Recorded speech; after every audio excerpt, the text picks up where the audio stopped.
అలాగే తుమ్మపాల షుగర్ ఫ్యాక్టరీకి వెళ్తాను మన దగ్గర నుంచి చాలా బాధ కలిగించేది.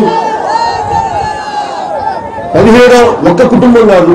ఈరోజు ముఖ్యమంత్రి గారు మేము అడిగేది కూడా, నేను ఎందుకు వచ్చానంటే, మీరు ఉద్యోగ అవకాశాలు కల్పించట్లేదు, ఉపాధి అవకాశాలు కల్పించట్లేదు, ఉన్న ఉపాధి తీసేస్తారంటే ఎలా ముఖ్యమంత్రి గారు? మీరు ఎలా ఉపాధి తీసేస్తారు? ముఖ్యమంత్రి గారు ఒక విజిట్ ఆపితే 2 కోట్లు ఖర్చు అవుతాయి ఒక ఊరు కదలాలంటే అమరావతి నుంచి. ఆయన ఒక ట్రిప్ ఇక్కడ ఆఫ్ చేసుకుంటే మన తుమ్మపాల షుగర్ ఫ్యాక్టరీ స్టార్ట్ అయిపోతుంది. ఒక ట్రిప్ ఆపుకోండి. ఏం చేయగలరు? కొత్తగా అదనంగా అవసరం లేదు. ఆయన నవనిర్మాణ దీక్ష ఆపుకుంటే మన తుమ్మపాల షుగర్ ఫ్యాక్టరీ స్టార్ట్ అయింది. నవనిర్మాణ దీక్ష ఆపుకుంటారు.